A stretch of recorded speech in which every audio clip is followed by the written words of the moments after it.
they had unicorns looking like straight dope fiends in here. I don't know what that's about. They was out there fiending. Yeah, what was that about? Lurking. They was like raccoons or something. Yeah. All of the fantasy style animals were acting like. Yeah. I guess they were acting like modern animals. They were acting like dogs and cats. Yeah, they were more feral. But fiend out looking. Yeah, right. Versions.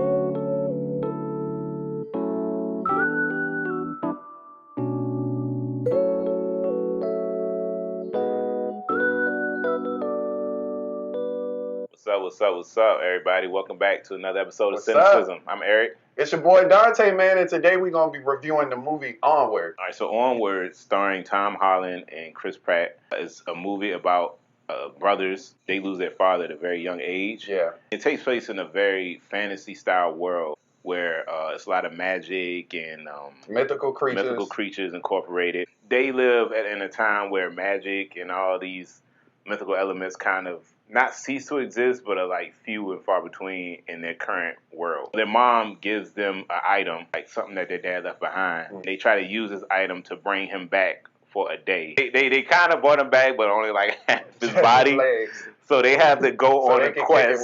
I see what you did there. So they have to go on a quest to get the remaining artifact to bring him back fully for, whatever remaining time they have left to spend with him. You got Tom Holland, who plays Ian, who's the younger brother. He's the main character. I know he's awkward. Well, yeah, he's awkward. He's unsure of himself. Yeah. And his brother, who's played by Chris Pratt, Barley, he's like the polar opposite of him. He's super outgoing. He has a real big personality. To his younger brother, it's kind of like embarrassing. Yeah. You got this older brother that's into magic, cards. He drives this fucked up van, you know what I'm saying? He don't particularly want to be seen with him a lot of the time. He's super loud. Yeah. Like, he kind of extra, and he just be like, You got the two brothers, and you got the mom, who's played by, Julia. Can you please say her whole name again? Because I can Julia Louis-Dreyfus. Yeah. A lady from Seinfeld, who, she was really good, too. Like, I enjoyed her character, man. She was a very caring and considerate mom, but at the same time, she was like a fun mom. She was the perfect mom for those two characters because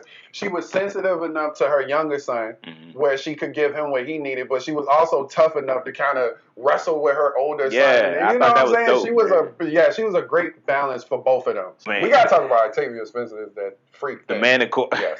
The Manticore? Yeah. Yeah. I really enjoyed her, man. That was one of my favorite characters.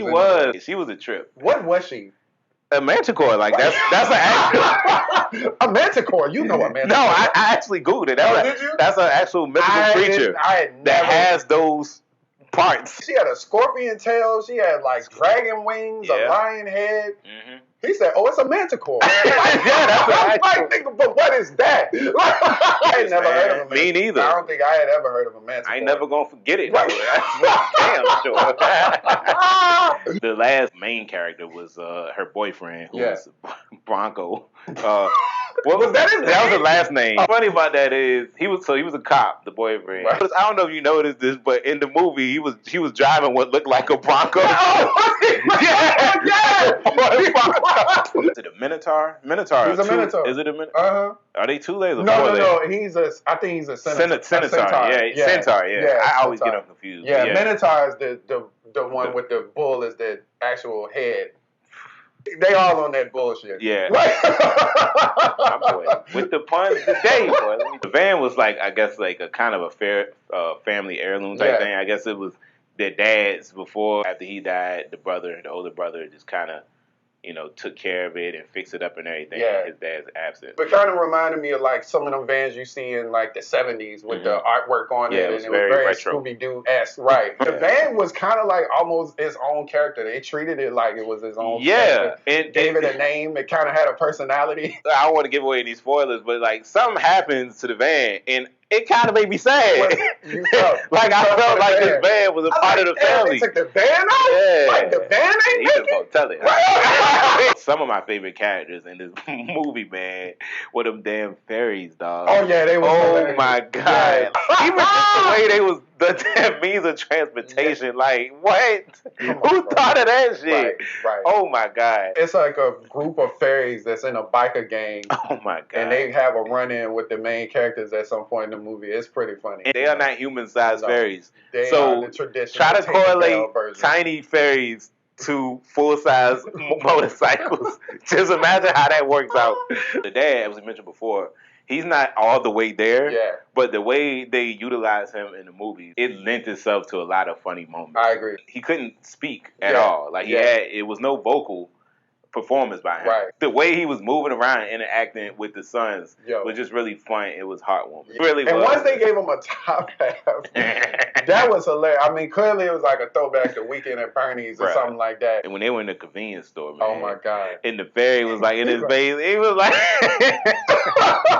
and they almost got me a few times with some of the moments, man. Like Pixar. They had a lot of heart-to-hearts in there, man. And I just didn't expect that from this type of movie. I don't know why. I guess I went in with not a whole lot of intel on it. I thought the CGI was great. Yeah, it looked very, very vibrant. Vibrant and colorful. Yeah. I mean, it was like a good-looking movie, man. Yeah. We talk about how important voice acting is to like these type of movies.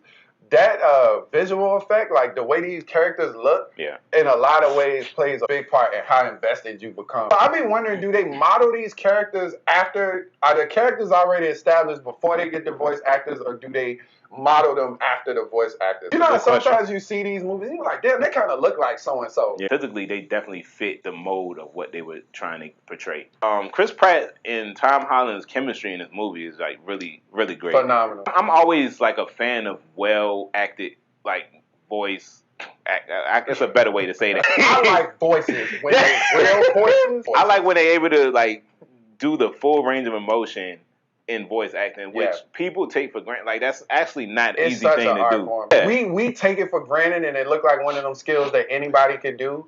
But when you think that they just in a studio, you don't have no other real actors to play off of. In a lot of these cases, they just in a booth by themselves, reading lines. Yeah, especially to have nowadays. to make that scene believable with not too much to play off. You don't have props. You probably just have pictures of the scene or the characters. That's not easy. Not everything's modernized and they got technology. It's like they rely less on their abilities and more on technology, which is very relatable to the real world. I like how they tried to parallel it to what's going on today. They kind of started talking about how magic is gone and, you know, people kind of forsake magic in reference to what's easier. Clearly, that was a nod to what we actually experience today, and I thought that was pretty clever. Parts of this movie, without getting too much into details, Ian has like a realization near the end of the movie, and I thought it was just executed well. Yeah. It hit so close to me because I don't know if it's because like me and my little brother's relationship or what. That was probably my favorite scene in the whole movie, man. Yeah. I like that in movies that we can kind of get to a place now where it don't always have to be the love interest as your most important figure in your life. He kind of realizes the importance of his brother in his life. Of course, they're going to do some flashbacks. Oh, yeah. And the flashbacks was like... See, that's how they really try to... got me with the flashbacks. Yeah. This is a family movie, like, in every sense of the word. Yeah. The root or the core of the movie is focused on family. Really enjoyable for the whole family. For everybody. Family. And we went with family, so... Right. I always appreciate family movies that take into consideration that consists of more than just children. Yeah. It's like adults are coming with these kids to see these movies. So, you know, let's make something that everybody can enjoy. And I really appreciate when movies like this don't just throw in all of these pop culture references just for the sake of it. Yeah. Hey, you know Snapchat, right? Yeah, right. You know WhatsApp. I'm like, hey, it's mythical creatures with cell phones. Right. You know? Who is that, man? I don't know. That know. exec? I thoroughly enjoyed this movie. I thought the voice acting and the cast was great. Yep. The chemistry was amazing. Visually, it was dope. I think I'm gonna give Onward a 9 out of 10. Same like you, man. I came and I really, really enjoyed this movie. I thought the characters was phenomenal. I thought that the voice acting was great. The visuals look great. And that story, man, what a good story. I'm gonna give this movie a 9 as well. It's one of my favorite movies this year. All right. Thanks, everybody, for tuning in. Hope you enjoyed yet another episode of Cinecism. We won't stop. Can't stop. Won't stop. As always, if you like it, enjoy the video, don't forget to like, share, and subscribe. Come back to see us. Comment below as well. And if you have any suggestions on any movies that y'all like us to review, hopefully they are not garbage. Please, serious review garbage. Man. You know, man, we appreciate y'all. Yeah, peace. Peace.